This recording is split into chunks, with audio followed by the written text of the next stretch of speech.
Within the campus of NTU Singapore, greenery surrounds us and greatly inspires our research here in ETS.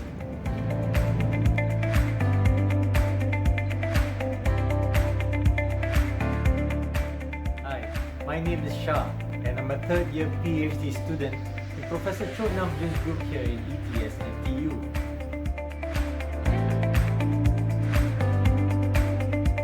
I joined the lab in 2018 as a research officer working on anti-fouling surfaces before moving on to my current project, focusing on seeking natural sustainable sources as alternative to plastics.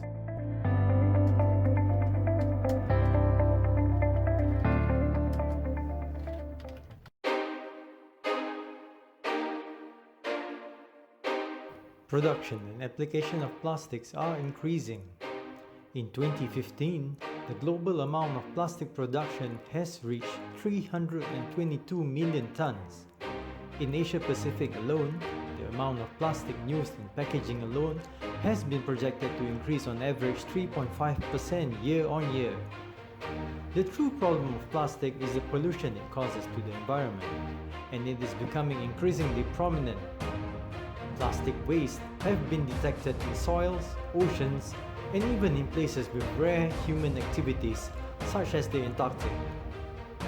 Plastic waste can be degraded into small fragments or particles due to weathering, sunlight radiation, and biodegradation.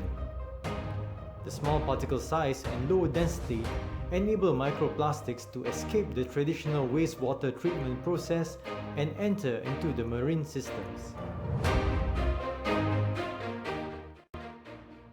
Microplastics pose a macro threat to baby fish like this one. New research shows baby or larval fish ingest microplastics at staggering rates. Many fish spend their first weeks feeding in surface slicks on the ocean's surface. Surface slicks are narrow bands of smooth water and serve as nursery habitat for baby fish. Plastic densities were 126 times more concentrated in surface slicks than in other nearby surface water, overwhelming these tiny fish at their most vulnerable stage, and enabling plastic pollution to make its way into the food chain.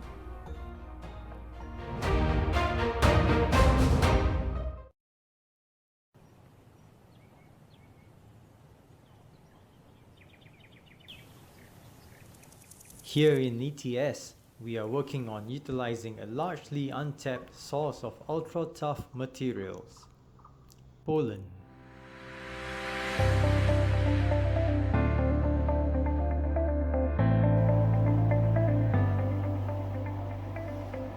In fact, it is so tough that sporopollenin that makes up the outer shell of pollen is widely regarded to be the toughest known natural polymer.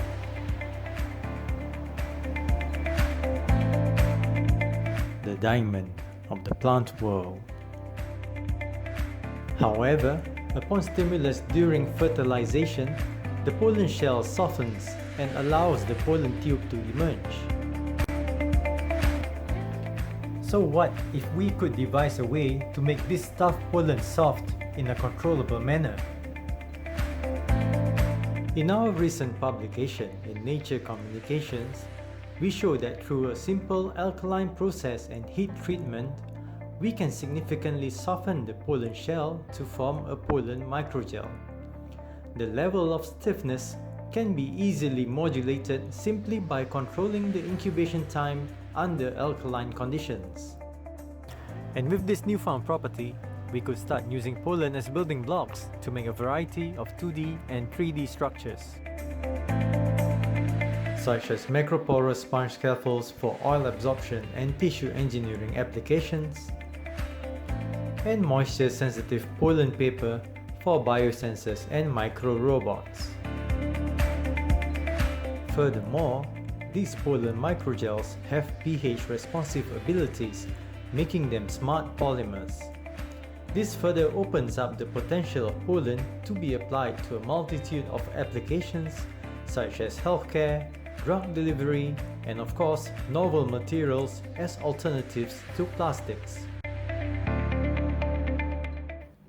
The amazing research we do here is only possible through great rapport within the ETS team, present and past. And I would especially like to thank Professor Cho Nam Jun for giving me this opportunity to work in this dynamic, multidisciplinary, multinational team of ETS.